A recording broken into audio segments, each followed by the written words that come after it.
মূল্যস্ফীতি নিয়ন্ত্রণ, বাজার ব্যবস্থাপনা বা আর্থিক খাতের সংস্কারের উল্লেখযোগ্য কোনো পদক্ষেপ নেই ঘোষিত বাজেটে। ফলে চলমান সংকট আরও দীর্ঘায়িত হতে পারে, এমন মন্তব্য ঢাকা বিশ্ববিদ্যালয়ের অর্থনীতি বিভাগের অধ্যাপক ডক্টর সেলিম রায়হানের।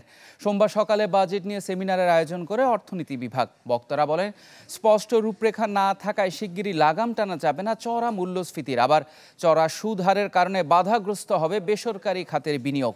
সেমিনারে বলা হয়, ঋণ খেলাপি রোধে সরকারের কঠোর পদক্ষেপ অর্থনীতির জন্য সহায়ক হবে। প্রয়োজনে ব্যাংক কমিশন গঠনের মাধ্যমে আর্থিক খাতে শৃঙ্খলা ফিরিয়ে আনার পরামর্শ দেয়া হয়।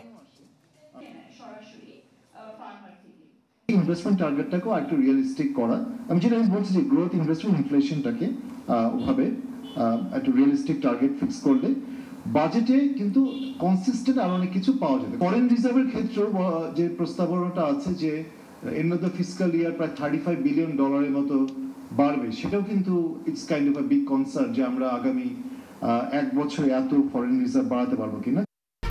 1, 2, 3 ঢাকায় জমি জিতে নিন 100% ক্যাশব্যাক সহ 20 কোটি টাকার পুরস্কার।